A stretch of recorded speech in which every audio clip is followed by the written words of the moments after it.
Guys, welcome to mechanical वाला channel. इस video की फर्स्ट प्रॉब्लम देखते हैं। A die cast component has a density of 9000 kilogram per metre cube with surface area of 0.1 metre square. Outside surface convective heat transfer coefficient is 60 watt per meter square Kelvin and thermal conductivity of material is 80 watt per meter Kelvin.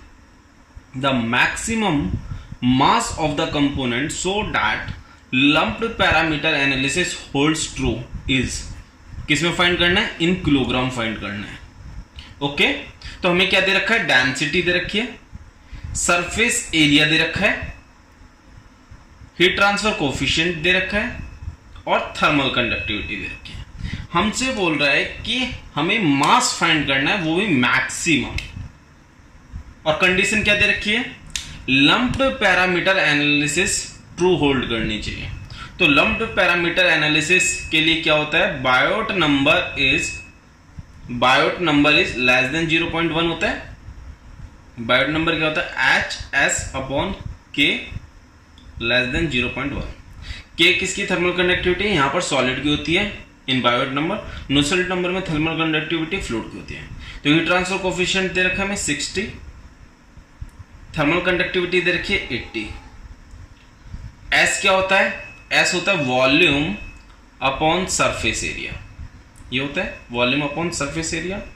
और volume को अगर मैं density और मास के term में लिखूं तो क्या होता है? Density is equal to mass upon volume. तो यहां से वॉल्यूम क्या हो गया? Mass upon density. तो S is equal to V upon A क्या हो गया? Mass upon rho into area. ये हो गया mass upon rho into surface area which is less than 0.1। Clear? ये हो गया 23 जा 24 जा, ये हो गया 0.75 इंटू मास। डेंसिटी कितनी दे रखी है हमें? 9000 और सरफेस एरिया कितना दे रखा है? 0.1 लेस देन 0.1। अब क्या करेंगे? क्रॉस मल्टीप्लीकेशन करते हैं और वैल्यू फाइंड आउट करते हैं। 9000 इंटू 0.1 900 और multiply by 0.1 90 divided by 0.75। You will gate m is less then 120। Calculation करने पर ये वैल्यू आएगी m इज लेसर देन 120। तो अब ऑप्शंस देखते हैं, ये किस में है? किलोग्राम में। ऑप्शंस देखते हैं। A is the right option. m should be lesser than 120। तो मैक्सिमम क्या होगा? 120 होगा। तो वैल्यू क्लोज वन कौन सी आ रही है? 119.7। Okay, now move on to next. Now come to second problem.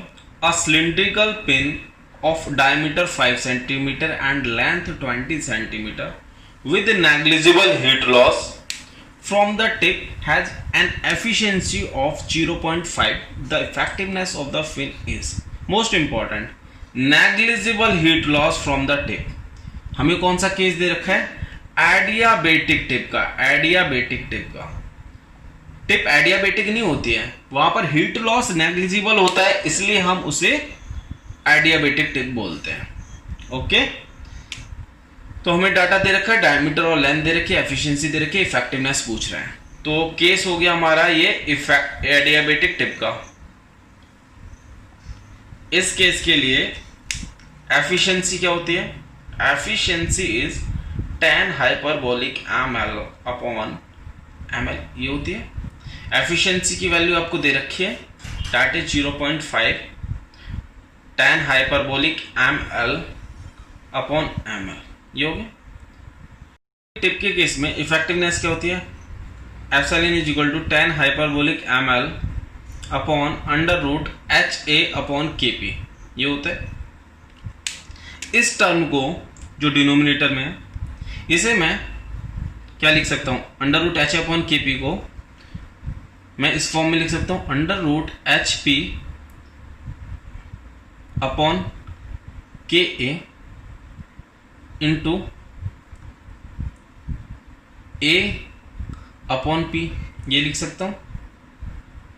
देखिए P से जब ये P जाएगा तो ये रूट में बचेगा, देखिए इस पी से जब ये पी जाएगा तो ये रूट में आ जाएगा h अपॉन के पी अंडर रूट, ऐसे रूट ए से ये एक रूट ए जाएगा तो ये हो जाएगा। तो इसे मैं अंडर रूट एच अपॉन के पी को इस फॉर्म में लिख सकता हूं।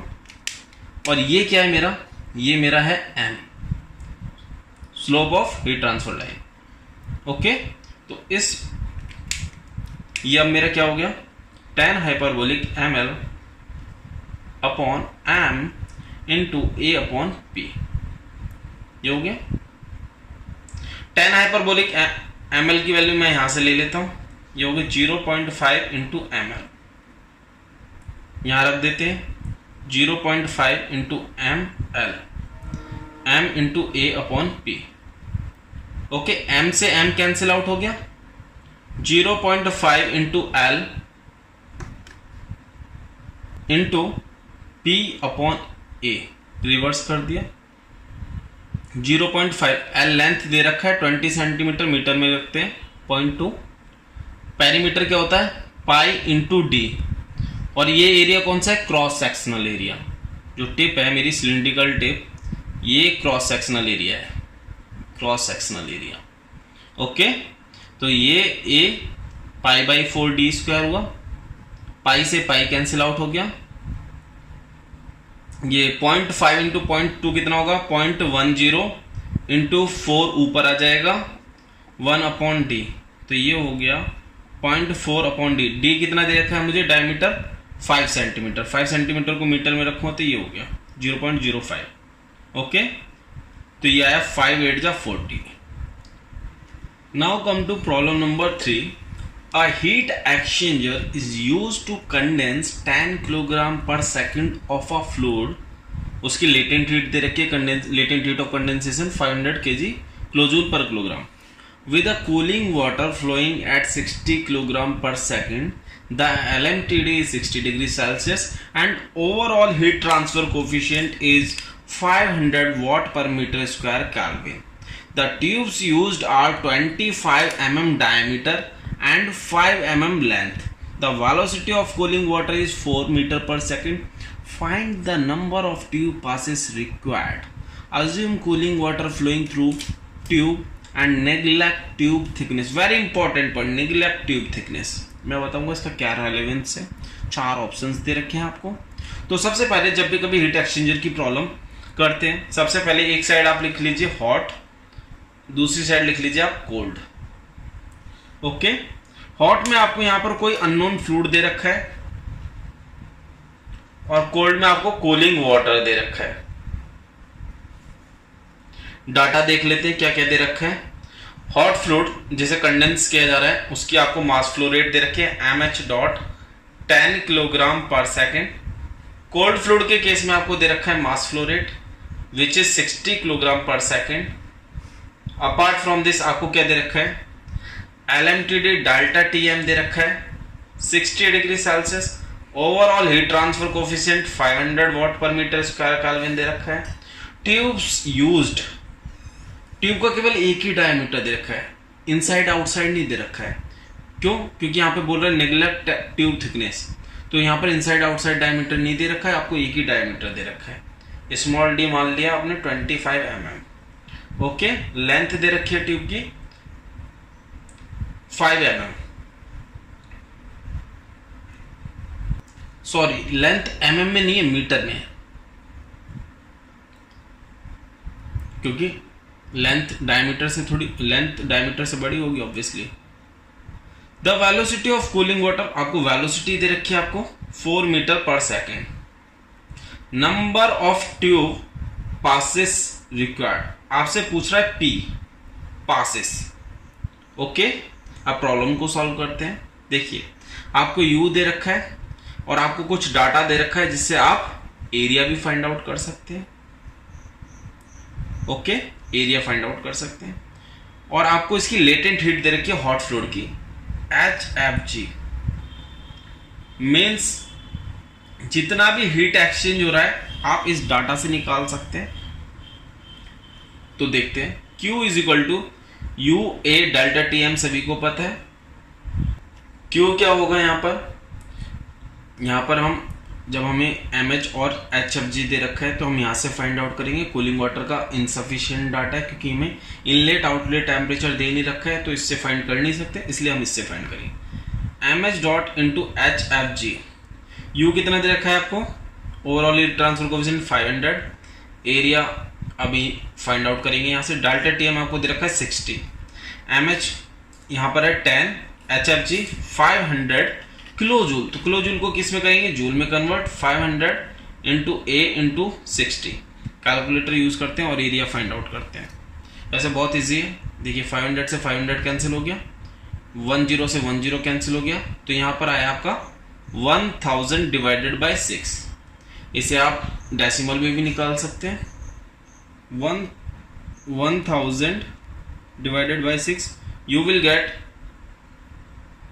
166.67 मीटर स्क्वायर एरिया हो गया। एरिया क्या होगा in terms of tube dia और नंबर ऑफ पासेस के केस में, एरिया होगा pi D nought into L, ये होगा एक ट्यूब का डायमीटर। नंबर ऑफ ट्यूब्स लगी हुई हैं तो नंबर ऑफ ट्यूब से मल्टीप्लाई कर देंगे तो पूरे हीट एक्सचेंजर का एरिया जाएगा। अगर उसमें पासेस प्रोवाइड कर रखे तो हम पासेस से मल्टीप्लाई करेंगे, ये हो गया। अब इसमें देखिए हमें पाई पता है, डी नॉट की जगह हम यहां पर क्या मानेंगे, डी, क्योंकि ट्यूब थिकनेस नेग्लिजिबल है तो डी आई और डी नॉट दोनों बराबर होंगे। डी पता है हमें, लेंथ पता है, नंबर ऑफ ट्यूब्स पता नहीं है और पासेस फाइंड आउट करना है। तो नंबर ऑफ ट्यूब्स हम कहां से फाइंड करेंगे, नंबर ऑफ ट्यूब्स हम मास flow rate of cooling water से फ्लो करेंगे, क्योंकि ये इसमें फ्लो कर रहा है, ट्यूब्स में फ्लो कर रहा है। तो mass flow rate of cooling water is equal to कितनी एक ट्यूब में फ्लो कर रहा है, तो क्या होगा रो ए वी। एरिया कितना होगा pi by 4 D square into velocity, clear. और कितनी ट्यूब्स में फ्लो, जितनी नंबर ऑफ ट्यूब्स होंगी अगर उसमें फ्लो करेगा तो पूरे हीट एक्सचेंजर में कूलिंग वाटर की मास फ्लो रेट निकल आएगी। ओके, तो ये rho into A into V into number of tubes. Mass flow rate of cooling water आपको 60 दिया है।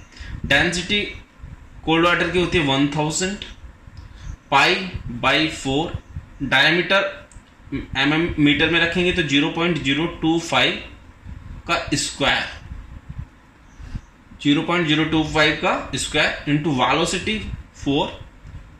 नंबर ऑफ ट्यूब्स आप यहां से फाइंड आउट कर लेंगे, कितनी आएगी कैलकुलेट करते हैं। पाई बाई 4 इंटू 1000 इंटू 0.025 का square into 4 inverse into 60, you will gate 30.55। अब देखिए नंबर्स तो डेसिमल में होंगे नहीं, तो इसे हम क्या मानेंगे 31। ओके, नेक्स्ट हायर लेंगे नंबर ऑफ ट्यूब्स, एन पता चल गया। अब यहां वैल्यू रखते तो पी आपको बदल जाए। पाई इंटू डी नॉट कितना है, D nought is equal to D, तो इसे 0.025। लेंथ हो गया आपका 5 मीटर, नंबर ऑफ ट्यूब्स 31 निकल कर आ गई, पासेस 166.67। देखिए कितने पासेस आते हैं,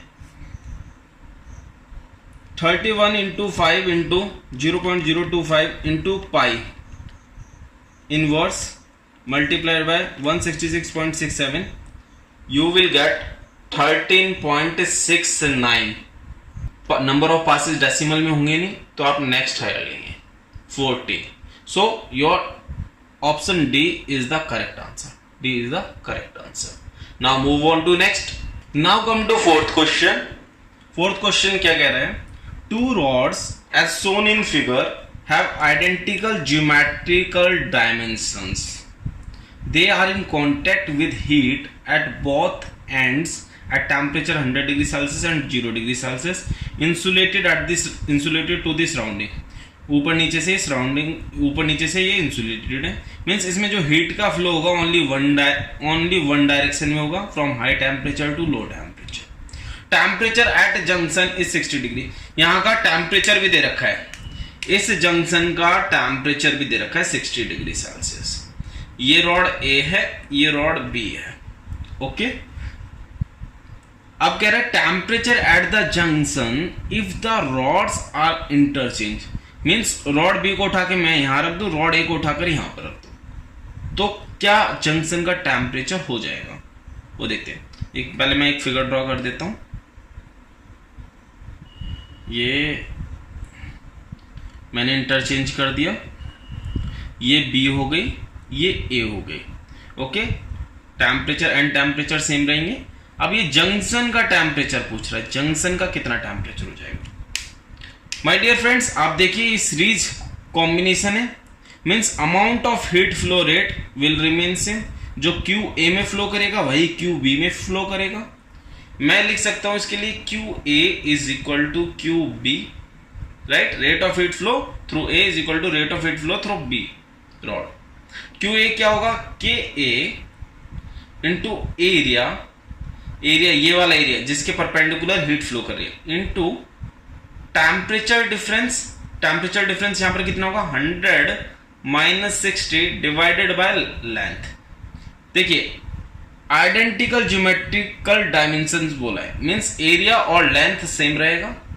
क्यू बी के लिए लिखते हैं K B into area into 60 minus 0 temperature difference divided by length. Clear. तो देखिए यहां से हमें कुछ मिल जाएगा, के से के कैंसिल, ए से ए कैंसिल, और यहां पर मिला मुझे के ए इंटू 40 हो गया, ये के बी इंटू 60 हो गया। क्लियर।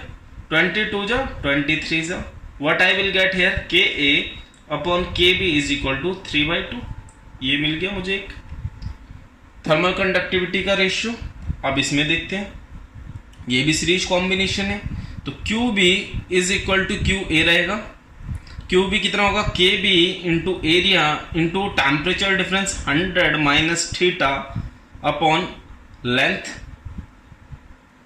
के A into area into temperature difference theta minus 0 upon L. इसमें देखिए लेंथ से लेंथ कैंसिल, एरिया से एरिया कैंसिल। हेयर ये हो गया K B into 100 minus theta is equal to K A into theta. K B को इधर ले जाऊंगा राइट हैंड साइड, ये हो गया के ए अपॉन के बी इंटू थीटा। के ए अपॉन के बी की वैल्यू यहां से लिख सकता हूं मैं 3/2 थीटा। थीटा को भी राइट हैंड साइड ले जाऊंगा तो ये हो जाएगा 5/2 थीटा। 5 20 जा 100, तो 22 जा 40 डिग्री सेल्सियस। ये 40 डिग्री सेल्सियस आंसर आ गया। So C is the right option. Okay, now come to fifth problem. A solid copper sphere has radius thrice that of a solid aluminum sphere. Both are heated to same temperature and are allowed to cool under identical surrounding temperature. Assume emissivity of both the sphere as same. Given specific heat aluminum की 900 joule पर kilogram degree Celsius दे रखी है, copper की 390 joule पर kilogram degree Celsius दे रखी है। Density copper की 3.4 times of density of aluminium दे रखा है। At T is equal to 0 means 0 time पर टेम्परेचर दोनों का T दे रखा है जब उसे हीट किया गया होगा इनिशियल टेम्परेचर, और जब सराउंडिंग में लाया गया finally at T is equal to capital T, temperature दोनों का सराउंडिंग टेम्परेचर के बराबर हो गया। अब हमसे पूछ रहा है कि ratio of rate of fall of temperature of aluminium sphere to the rate of fall of temperature of copper sphere is. तो बहुत अच्छी प्रॉब्लम है ये। देखिए ये कोई स्फीयर है, एक ऐसा हमें कॉपर का दे रखा है, एक एल्यूमिनियम का दे रखा है। इसकी अपनी अपनी इमिसिविटी है, दोनों की सेम दे रखी है।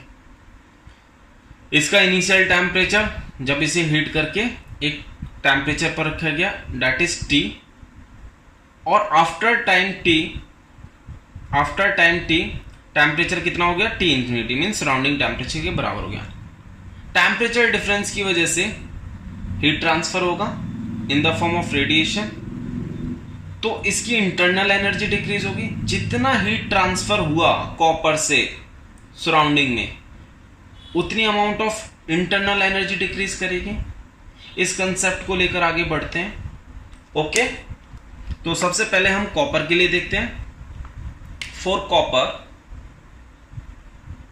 कॉपर के लिए जो इंटरनल एनर्जी डिक्रीज की mCp dt upon dt, is equal to epsilon sigma A T to the power 4 minus T infinity to the power 4। Clear? ये कॉपर का इनिशियल टेम्परेचर है जिस पर हीट किया गया, फिर इसे सराउंडिंग में लाया गया तो ये सराउंडिंग टेम्परेचर के साथ डिफरेंस दिखाया। ओके, तो ये इतनी इंटरनल एनर्जी जितनी डिक्रीज की है उतनी अमाउंट ऑफ हीट ट्रांसफर उससे हुआ है। यहाँ पर नेगेटिव साइन नहीं दी शो किया है मैंने, क्योंकि यहाँ पर भी नेगेटिव साइन होता तो नेगेटिव से नेगेटिव कैंसिल आउट हो जाएगा। ओके, तो ये मैंने जो लिखा है ये कॉपर के लिए लिखा है, तो इसे मैं ये rate of fall of temperature इसे मैं कॉपर के लिए लिख देता हूं। यहां पर मास कॉपर के लिए, स्पेसिफिक हीट कॉपर को मैं यहां सी से डिनोट कर रहा हूं। ओके, या सीयू से ही कर लेते हैं, सीयू ऐसे specific heat CU. Emissivity same है दोनों की, इसलिए मैं यहां सीयू से डिनोट नहीं कर रहा। सिग्मा सेम रहेगा, एरिया डिफरेंट रहेगा क्योंकि रेडियस डिफरेंट है, टेम्परेचर भी सेम रहेगा क्योंकि सेम दे रखा है हमें। ठीक है, अगर एल्यूमिनियम के लिए लिखना हो तो MAlCpAl dt upon d small t aluminium epsilon sigma A aluminium t to the power 4 minus t infinity to the power 4। Okay, अब हम इन दोनों को डिवाइड कर देंगे। डिवाइड करने पे देखिए क्या क्या कैंसिल आउट, एप्सिलॉन सिग्मा ये कैंसिल। आप नेक्स्ट स्टेप में करना अगर आप कन्वेंशनल में कर रहे हो, बट ये ऑब्जेक्टिव क्वेश्चन है तो टाइम सेविंग के लिए आप ये कर सकते हो। ठीक है, ये क्या, अब हमें जो फाइंड करना है रेशियो फाइंड करना है। जो रेशियो फाइंड करना है उसे हम लेफ्ट हैंड साइड लिखते हैं और रिमेनिंग टर्म को राइट हैंड साइड ले जाते हैं। ठीक है, रेशियो जो फाइंड करना है एल्यूमिनियम स्फीयर का ऊपर आएगा तो dt upon small dt aluminium divided by dt upon dt ये कॉपर का, यहां हो जाएगा MCU into AL upon MAlCpAl ACU। और कुछ तो नहीं बचेगा। देखिए मास को सिंप्लीफाई करते हैं, density is equal to mass upon volume होता है, तो mass is equal to density into volume हो गया। क्लियर? तो मास को डेंसिटी की टर्म में लिखते हैं rho CU volume CU into CpCU into AL, rho AL VAL CpAL AAL। Clear? Rho CU upon rho AL आपको दे रखा है, देखिए कितना 3.4। VCU वो स्फीयर का केस है तो वॉल्यूम क्या होता है 4/3 पाई r क्यूब स्फीयर का, तो 4/3 पाई तो वैसे ही कैंसिल आउट हो जाएगा। यहाँ RCU अपॉन RAL का क्यूब बनेगा, CPU अपॉन CpAl कितना होगा, देखिए CpCU कितना दे रखा है आपको 390, AL का 900। स्फीयर का एरिया कितना होता है, सरफेस एरिया 4 पाई r स्क्वायर, तो ये क्या हो जाएगा RAL अपॉन RCU का स्क्वायर। क्लियर? और सिंप्लीफाई करते हैं, देखिए RCU कॉपर स्फीयर की रेडियस 3 टाइम्स है एल्यूमिनियम स्फीयर की, तो यहां 3 RAL लिखेंगे तो ये 8 हो जाएगा, 39 डिवाइडेड बाय 90, यहां पर 3 लिखेंगे तो ये हो जाएगा 27 और ये हो जाएगा 3 3 जा 9।